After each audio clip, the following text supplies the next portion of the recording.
Do you do some of those taco places that Rick took me to a fish taco place in San Diego? We were there at the same time. You took us together, right. Yes! Oh, sorry. That's so embarrassing. Oh. I drove you. Oh, my God. Sorry. Welcome to Travel Matters, the official podcast of TBEX. Here are your hosts, the radio vagabond, Palle and TBEX CEO, Rick Calvert. Welcome to Travel Matters. My name is Palle and I am in Australia still. And Rick, you're still on mountain time, right? Ogden, Utah. Yes, sir. Ogden, Utah. And we are back with another episode and two interesting guests on this episode of Travel Matters. But before the first one, I just want to ask you, Rick, I heard rumors that the TBEX website is being updated. That's correct. It's a pretty big deal to be updating the website. So, it wasn't that long ago, Palle, because when I told you this, like you just did that 2 years ago. Yes, we did. But the TBEX website goes back 10 years that we've been working on it. Another 3 years before that, when Kim first set up the site. And we don't delete our old events when we're done. We keep that as a historical archive. And some of those older events were using older themes, and we use a multi-site, which is most WordPress sites are not that. It's a more complicated WordPress installation. So every event has its own site on a network of sites. And so anyway, this time you'll see a little bit of appearance change, but really it's the nuts and bolts of the site that are going to get drastically updated and streamlined. So we know our mobile has been horribly broken for a long time, as you've told me. And the problem is I've been on your case. Yeah, we fix one thing and it breaks another thing. We fix another thing, it breaks another thing. So this should finally be like a huge improvement in streamlining the site. We've got 40,000 images on the site. How many? Yeah, I think it's 38,000 something. Whoa. So those will get consolidated, and that media library will be streamlined. So The performance of the site should increase significantly in the next couple of weeks. So we're pretty excited about that. That sounds good. I can't wait to follow that. And then we have plenty of beta testers who will tell us that it's not working correctly. And you are okay. Can I join the beta tester team? You are one of many, Palle.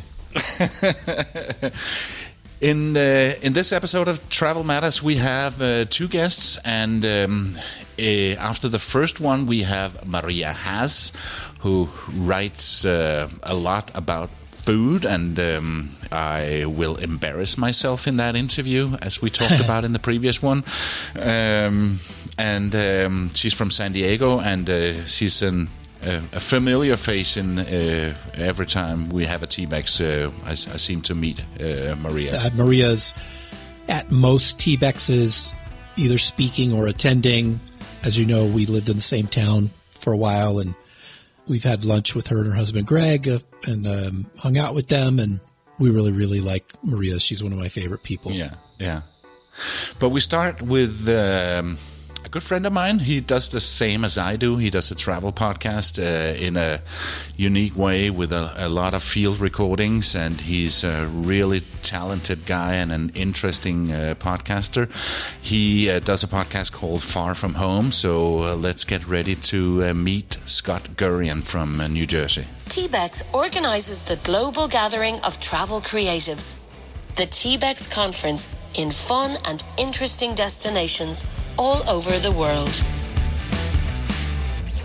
Scott Gurian, I'm so glad that you're here. Another fellow podcaster and the host and the producer of the Far From Home podcast. Welcome. Palle, thank you so much for having me. And hi, Rick. Good to be here. Hey, Scott. Good to have you.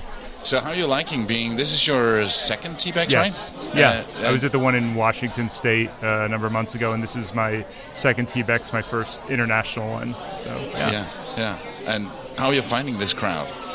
It's good. Some of the same people I met in Washington, a lot of new faces as well. A lot of people from Asia and other parts of the world who didn't come domestically to Washington. So it's an interesting crowd, diverse group of people. A lot of them doing very different things from what I do. I'm a podcaster. I'm not a blogger. But there's some other people I'm finding who also have, a little bit of a journalist background, which is what my background is. And even though it's not totally aligned with what I do, I'm still picking up tidbits of useful information as I did in Washington. Some of the SEO information, some of the, there were some great sessions on storytelling, whether it's through print or through audio. I mean, I do audio, but a lot of it starts out as print. I do write scripts, and I do, you got to be a good writer to be a good, podcast producer, radio host, journalist, and so forth. So there are definitely parts that are relevant to what I do. You said something to me before we came and sat down with the podcast about how, a lot of people here have a different perspective than you because they're in travel marketing. Right. And you're coming at it as a journalist. Right. How do you view it differently? I mean, what I do is not promotional, and I don't really work with tourism boards, or I'm not doing something about 10 reasons why you should visit a place. In fact, if anything, a lot of the work I do, a lot of the stories, and I look for stories, not just a place, a cool place or something. If anything, I try to go places that most tourists wouldn't go. I look for interesting stories. I like this. I'm a big fan of slow travel. I like to spend a lot of time in a single place to really get to know that place well. And to venture off the beaten path to understand the culture and the people and to really learn about the place. So, for example, I spent a month in Lima, Peru, just in Lima. I didn't even go to Cusco, Machu Picchu. I figured that's a separate trip. I like to just get to know a place really well. And by spending that much time in a place, I got to meet tons of people. I find it takes a lot of time oftentimes to find the kind of stories I'm looking for. And so by the time I left, I knew my way around. I felt like more of a local than a tourist. I knew some of the inside jokes. I found some really cool stories. I met a shaman medicine man guy who came from the jungle to meet me. We went on this crazy quest. I did this episode about to find this star-shaped stone that he had seen in a hallucinogenic vision that was supposed to have magical healing powers. That was a great story. Not a tourist kind of thing at all. It's just a fascinating story, and that was one of my favorite stories I've done. I got so many questions. Was that on the same trip that you did the ayahuasca trip? Yeah, so he called me back a few weeks later, and he also leads these ayahuasca healing ceremonies. It's his potion he brews from plants in the jungle that it's hallucinogenic. It's not a drug. It's really it is a drug, but it's more of a healing thing. You don't go on it to get your kicks. It's a medicinal kind of thing. And so I got to join him at one of these ceremonies and witness how that all works. I just remember the bit where you were taste a bit bitter. Yeah, he gave me a small amount to kind of get a sense of it, and I'm very much a fan of not gonzo journalism, but experiential kind of. That's the best way to. I like to use sound to really transport people places. Let's take a step back. Yeah. So, what's the name of the podcast? Far From Home. So would you say that your audience, are they travelers? Do they listen to your podcast and go to a place? Or you think some of them really just, like you said, they're just more interested in the story. They're not necessarily interested in going to the places and, having a hallucinogenic ceremony with a shaman like you did. Yeah, it's a little mix of both. But I think, I don't focus towards travelers per se. In fact, many of the people, maybe most of the people might not be quite as adventurous as I am, so they're kind of armchair adventurous. Yeah. They're listening, and I'm vicariously traveling through my travels to these places that they might not have the courage to go to or the ability to travel to or whatever. And what was the name of that episode, since we've talked about it a little bit, with the shaman? I've done 75 episodes. We'll put it in the show notes. I'll definitely find it and put the link in the show notes. And the whole first season, Rick, was when Scott went to London, bought a tiny Nissan Micra, an old beat-up car, taught himself how to do stick shift driving. Stick shift, yeah. And then drove this tiny car to Mongolia. Awesome. And then I decided to drive all the way back. So. And then he drove back. I'm forgetting the woman's name now. Irish lady. Oh, shoot. who rode her bike across Europe, across Iran. Oh, wow. Okay. This was in the 60s with a pistol in her pocket. Yeah. A lot of people back solo then travel. took the hippie trail or whatever to Afghanistan. Yeah, she's a legend in the travel writing industry. Wow. We tried to get her as a keynote when we were in Ireland. She's a real crotchety old lady. She doesn't even have a computer. She faxes in her manuscripts for her books. Wow. And you're only allowed to call her once a week on a particular set time. And she lives a very private life when she's not writing her books. Darn, it's killing me that I can't remember her name. You would love her. Okay. Anyway, how do you pick the destinations that you go to then? Do you like hear something about a place, you're like, oh, that sounds like it could be, you do some research first and then you go there? Or how does that process work? I'm definitely interested in places that everyone else doesn't go, as I said. So countries you never hear about. I've been thinking about like Guyana in South America, or like not the big touristy places. And often I find that the kind of stories I'm looking for, I find to have better luck like in the developing world than like Western Europe or somewhere. Occasionally I'll go to a place, and just like a place I want to go, like Thailand, I came here and try to look for stories there. But for me, I find it's hard. Like I said, I need to spend a lot of time in a place to really find the kind of stories I'm looking for. So sometimes I have better luck if I kind of have some ideas of stories ahead of time, like I should go to this place to do a story about that topic. I have spreadsheets, charts, of like ranked by continent of like all possible story ideas I've come across. I've some article I've read somewhere and I've like bookmarked it, and like that would be a cool story. If I'm ever in that continent or that country, that would make an interesting story. Would you consider it a little bit of a quote-unquote dark tourist? There's a Netflix series called Dark Tourist where he goes to some quirky places. Yeah, there are people who are really into that. The closest thing was I wandered through abandoned buildings in Chernobyl, which is very much a dark tourist thing. Don't want to do that right now. Yeah, not right now is not the good. Feel very fortunate I was able to do that before everything going on currently in Ukraine. The most fascinating, eeriest place I've ever been. So I highly recommend once the war is over, people get a chance to go to Chernobyl. It's amazing. Yeah. I'm fascinated in that, and like the dark tourism or the occult or whatever, like the ayahuasca thing. I don't necessarily focus on those kinds of stories, but that is an interest of mine. Yeah.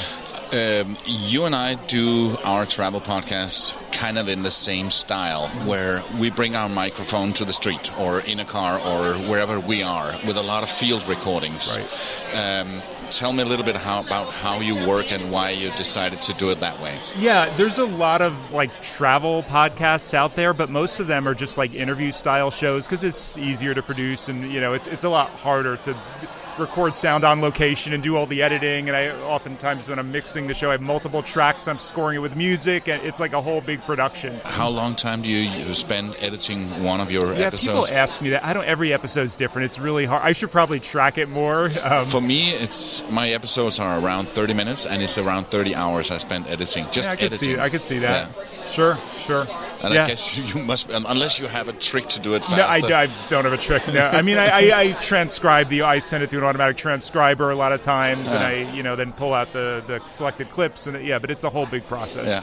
I just feel like if you're just doing an interview, there's a lot of these travel shows, maybe they're in Bangkok or somewhere, but they're sitting in their hotel room at the end of the day talking about what they did that day, and that's not using the power of audio to its full potential. Like sound to like take you places, like that's the power. Buses honking, horns, and people yelling at the people in the street. If you're in Morocco, you can hear the mosque in the background. If you're in Hanoi, you can hear the horns of the scooters. It's all recorded on location. I'm not inserting sound effects or stock audio. Voices speaking different languages subtly in the background. I love that. Yeah, that's the greatest compliment anyone can give me when they listen to one of my episodes and they say, like, I listened and I felt like I was there. Right. Like, that's exactly what I'm trying to do, to like bring people places. So it's like movies for your ears. Like, they listen and they feel like they're coming along with me, and whatever crazy adventure, my car overheating in the middle of the desert in Iran, or whatever like experience I've had, to take people maybe a little bit out of their comfort zone and out of my own comfort zone, but bring them on this crazy adventure. So your process, Scott, you pick your location, you go. Ideally, I'll pick the story first and then the location. You get the story, but it depends. Then you go to the place where the story is. Right. You basically investigate like a journalist would, get the story, right? Mm-hmm.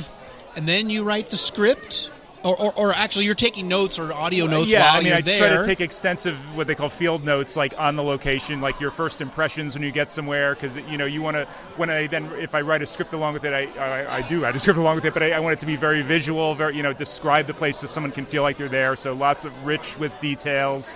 Rich with all the sounds. Like I hear some interesting sound. I'm like, wait, can everyone just be quiet a minute? I want to record 30 seconds of that sound to mix it in. It's just what I do. Yeah. So it's kind of, I don't know, it's one before the other. I'm like thinking about all these things as I'm going about my reporting process, making sure I have enough of the sound, making sure I've written all the descriptions I need, making sure, just thinking through all the different things when I get back to edit it. Like, do I have all the elements I need? Is it a full story? Are there other voices I need? Are there, there's lots of different things are going through my mind. And do you work on one episode at a time, or could you have one in development and one at the editing stage? Usually one at a time. I have an archive of material that I haven't gotten around to edit yet.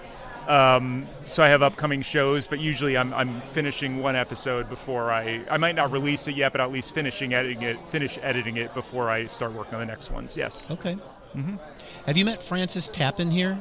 I don't think so. No. So he's somebody I know you would enjoy talking to.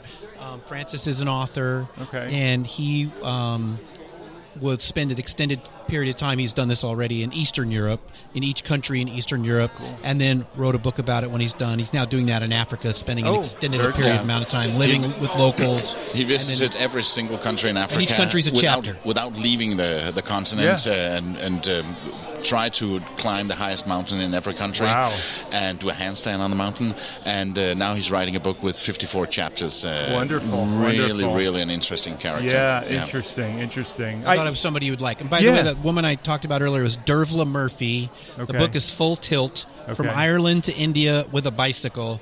She did that in 1965. Wow. And she just passed away, actually. Oh, did she? Oh, wow. Okay. It was amazing. That sounds amazing, yeah. So during the pandemic, you're from New Jersey. I had the pleasure of visiting you when I was there, and you showed me around New York.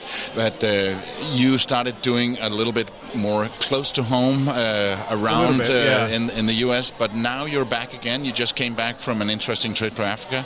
Yeah, like everyone, I had to shift a little bit during the pandemic. I did a series where I had friends and colleagues around the world, like just record little things, voice memos on their phones and send me, like, what's the situation with COVID where you are. And I know a lot of people in a lot of places, so people sent me recordings for everywhere from Lithuania to Haiti to Guam to all over the world, which was fascinating. And I did some adventures a little bit closer to home. I'm finally starting to get out and travel again now, which is great. I've been looking forward to this. So before Thailand, I was actually in Algeria for about a week. I was doing a story and attending a film festival and a refugee camp in the middle of the Sahara Desert. Yeah, you've been talking about that for years. Yeah, it's funny. I had planned to do it before COVID, and then it was canceled for several years, so they finally rescheduled it. So that was actually my first time in North Africa, first time in a refugee camp, and a very fascinating experience. And I did a short story for the radio, but I'm going to hope to do a much longer version on my own podcast in the coming months. Yeah. Well, Scott, it's really interesting talking to you. We could, again, do a much longer episode on this, and maybe you come back to TBEX and give us a talk on gathering audio as you do and putting that real-world sound in a podcast episode and writing a script for a podcast. Our friend Gary Arndt, he writes a script for his daily podcast. And, there's obvious difference to a scripted podcast versus yucking it up like me and Palle do here, Right, exactly. I mean, it's a whole nother level of creativity. Cool. Well, thank you, Scott. Thank you so much for having me. Thank you, Scott. Really appreciate it. Thanks. Thank you for sharing travel matters with your friends and followers on social media. You're the best.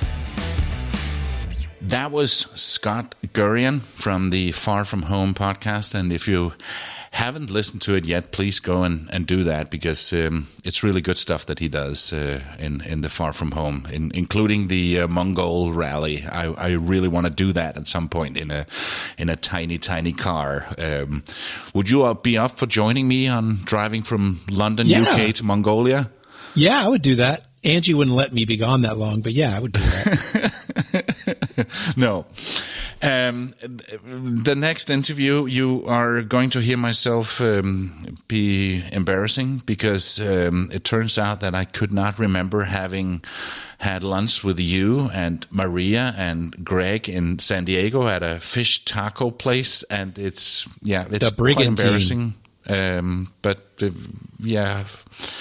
getting old. What can I say? It was a good time, and it was a good time refreshing your memory. Yeah. Here's Maria Haase. Well, we are here with Maria Haase, a good friend of TBEX, a multiple-time speaker, but you're just attending this one, right, Maria? Yes, I am. And 9 stars on the badge, which means this is your 9th yes, TBEX. Exactly. So Palle is going to try to keep you from coming to the next one so he can catch up. I have only 8, but just miss one, please, and then we're even. I already missed one this year, so me too. Definitely will not miss next year. No. We did do 4 this year, so you're both forgiven for missing one, which normally would be 3. What was your excuse for not being on one of them? I had family visiting from Germany. She has a life, Palle. Yeah. I was in Armenia for another thing, so yeah.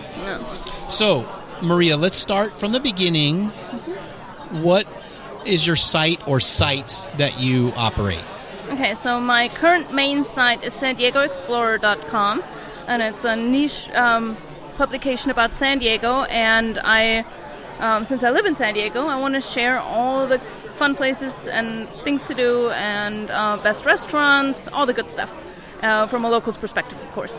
And do you still do your other site as well, Europe Up Close? Yes, exactly. Europe Up Close. Obviously, with the pandemic, it took a hit because my target audience are affluent, mature travelers to Europe from the U.S., and it's still recovering, but it's getting there slowly. It'll come back for sure. Okay. Oh.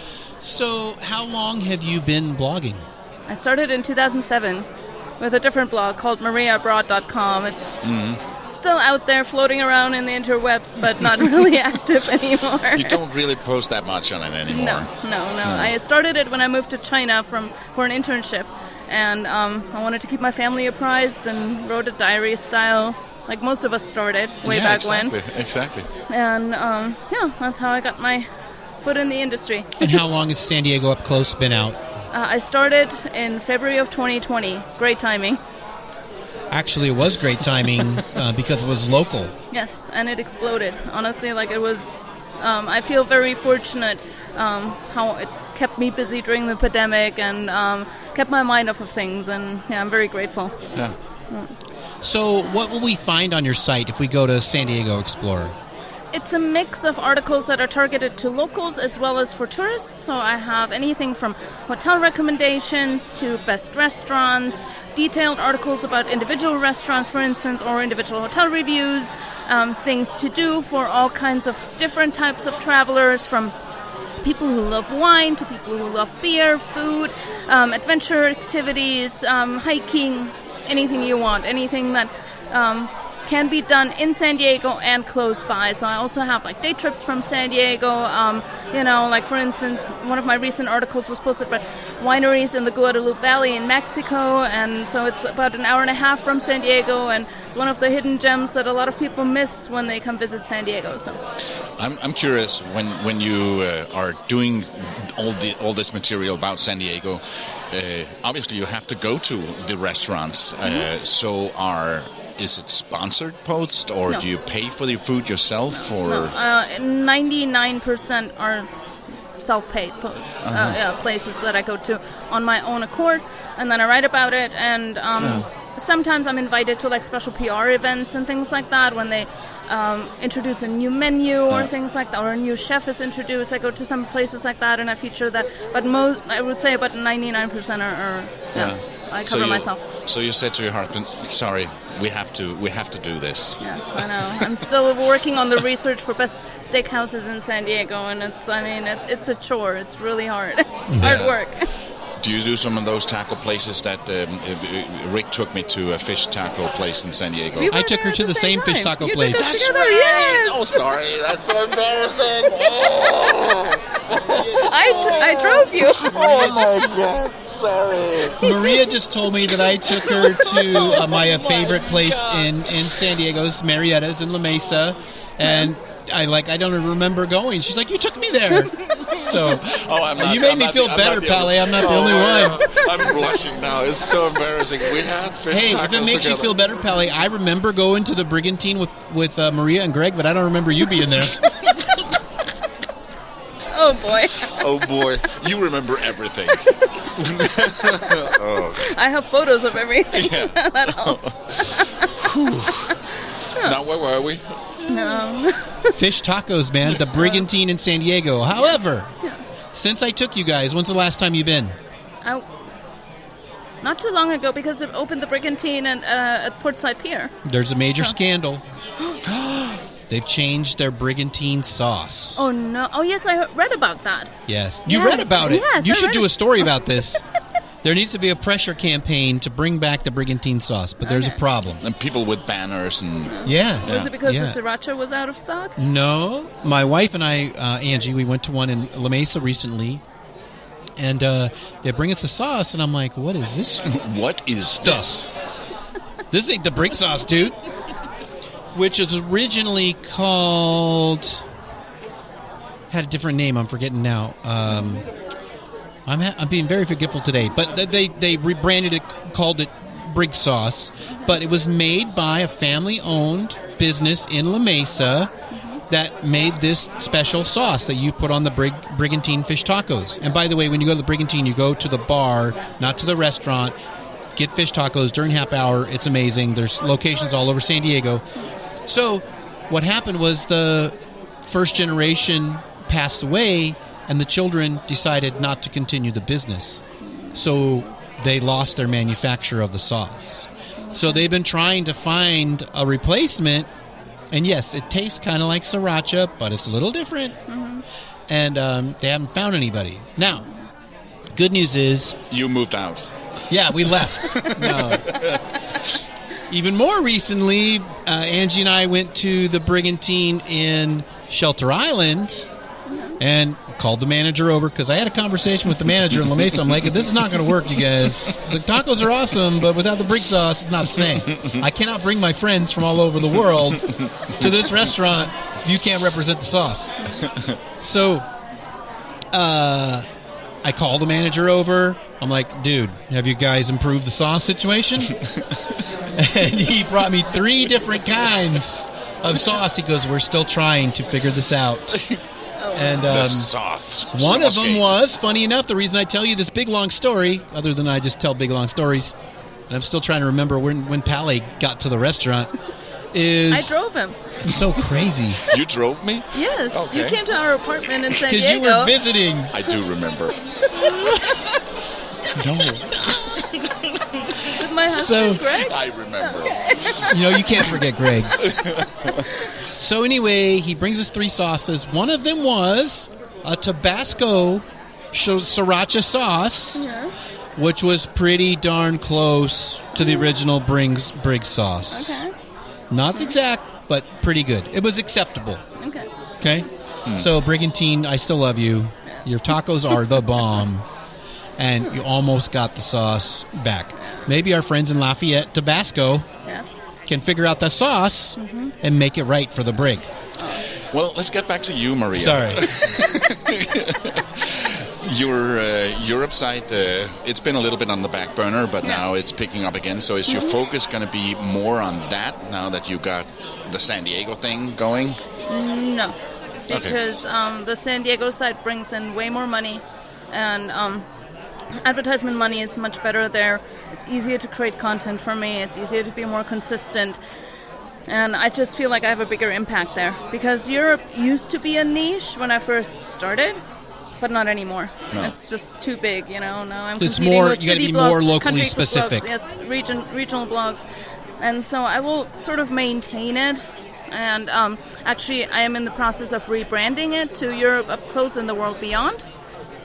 Keeping the same URL, but just opening it up so I can cover more destinations and, and just see where it goes with that. And I don't have anything to lose in that respect anymore. Do you work with the tourist board in San Diego at all? No, they're not interested in working with me. Is that because you're a local blogger? Yes. Yeah. They featured some of my Instagram posts and stuff like that, but not Well, that's nice. See, this is where Rick normally would get on his soapbox. I'm ready, bro. Cut me And loose. do a rant. Okay. Okay, let's have the jingle. And now it's time for Rick's Rant. San Diego Tourist Board, you guys should be working with Maria. You should be working with JJ Manicus, who we met in Lafayette. He's an amazing YouTuber. There's several other creators in San Diego who are amazing. You should work with them. They're in your backyard. Nobody knows the city better than they do. And they're not alone in San Diego. My hometown, born and raised there, just left a few months ago. Lots of tourist boards are guilty of this. Yeah, it's not just San Diego. No. We've heard Lots of tourist boards are guilty of this. In fact, I'd say most tourist boards are guilty of this. They think, we want to reach people in the East Coast, so therefore we need to work with bloggers from New Jersey and New York. That's crazy. That's not how the internet works. We don't have a pipeline from New Jersey to San Diego. Maria's audience is worldwide. When somebody Googles, what hotel should I stay in San Diego, or what's the best steakhouse in San Diego, or what tour should I take when I come to San Diego, they're going to find themselves at San Diego Explorer. So it's common sense for the tourist board in San Diego to work with local bloggers, which you could go, by the way, hey, did you know that the International Wine Festival is going on this weekend in Seaport Village, where Maria lives? Or, hey, did you know the Padres are going to the World Series next year? You should come down and do a story on that, Maria. Or, hey, did you know this thing's in town, or this thing's happening? And give them a heads up and give them access, and you'll get better content than you ever had. And that's better than the millions of dollars that you spend every year promoting San Diego. You get way more out of it if you worked with local bloggers. Yeah. Do you agree with I the rant? absolutely agree. Yes. Yeah. I think it's just really sad that they don't, use us. We're way cheaper because we're right there. We know the area better than anybody else. You love the area. We love it. Otherwise, we wouldn't create content focus on Otherwise, our you wouldn't region, live there. And we're the biggest fans and supporters. Maria's traveled all over the world and decided to live in San Diego because she loves it. Yeah. Seems like a pretty good advocate for the local market to me. I don't know. Maybe I'm wrong. I agree. Yeah. So what's next for you? Just building on that, and do you have anything in the horizon? Not too much. I'm thinking of maybe starting a food tour in San Diego. So that would be combining my other passion in life. So I think that would be something fun to do. Have you had fish tacos? And a special sauce? I actually have to disagree with you. I think the best fish tacos are at Mitch's Seafood in Point Loma. Oh, right Yes. by looking at the pier? Yes. Yeah, that's also a very good one. Yes. They also had, I think at one point they had the same sauce from the La Mesa place. I don't know about now, but those are pretty darn good. I'd have to go back again. I may do that next time I come home. I'll go to Mitch's and I'll go to the Brig. Together and let's see if do you it. remember. Let's do a comparison. Let's do a taco off. Well, Brigantine is right next to it, so it's walking distance. We're there. Done. We're going to get JJ and we're going. All right. Thank you, Maria. I promise you I will never forget you again. Thank you so much Thank for you, having Maria. me. Thank you. you. Before we wrap it up, I'd like to speak to you a little bit about Greece, because that is the next TBEX that's coming up in a few months. TBEX Europe in Greece in May. And as far as I understand, the PreBEX trips have already been announced, and the FAM trips are about to be announced. Yes. Maybe actually by the time folks are listening to this podcast, the FAM trips will be announced as well. But the PreBEX trips are already up, and signups are going gangbusters there. I would definitely recommend anybody who's planning to come to TBEX in Kalamata, Greece, to sign up right away. This event will sell out. We have limited space here, and it's already quite full. So definitely sign up early. The last time we were in Greece was amazing. The Peloponnese is incredibly beautiful. We have a monster lineup of speakers already for Kalamata, so hope to see everybody there. Yeah, and I can imagine there could be some really spectacular fam trips in in that area. They have an awesome lineup of fam trips. And, the Peloponnese is a gigantic region of Greece. Yeah. So there's a huge diversity of things to do. And it's just an incredibly beautiful place. Yeah. So go look at that on tbexcon.com, the new website, and see about the fam trips. Excellent. Thank you so much, Ricks. Did I say Ricks? Thank you so much, Rick. See you next week. Can't wait for that. And just to tease a little bit about what's coming up in the next week, we have two people who are really spending a lot of time in Thailand where it's been recorded. It's Jason Rupp. And it's Rick Gazarian, both Americans, but Jason spends a lot of time in Thailand, and Rick Gazarian, he lives most of the time in Bangkok, Thailand. So two Thailand experts and also two very interesting guys. And then we have Josh Demon from a blog called The Poor Traveler, and he is a rock star. Josh is, I think we talked about this before in another podcast. He's been a rock star to travelers for a really long time. But in Phuket was kind of a moment where his fellow creators and peers got to meet Josh, who weren't familiar with him already. Josh. And, he's a really funny guy. And he's very shy. It's funny, the strange thing, Palle, we had a lot of speakers in Thailand this year who are really shy people. Kulas is really shy, and they don't speak at a lot of events. So we kind of got them out of their shell, and we had a great conversation with Yash. You'll hear that next week. Yeah. And Yash is from the Philippines, and so much talent coming out of the Philippines. We got amazing. Kulas is there, Yash is there, obviously Anton Diaz, and so many people from the Philippines are crushing it in the travel content creation space. Absolutely. So that's it for this episode. Thank you so much, Rick. Good to see you as always. See you next week, Palle. See ya. You've been listening to Travel Matters, the official podcast of TBEX. This episode of Travel Matters was hosted by TBEX CEO Rick Calvert and Radio Vagabond Palle and produced by radioguru.co.uk. See more about upcoming TBEX events on tbexcon.com. You can follow Palle on the radiovagabond.com.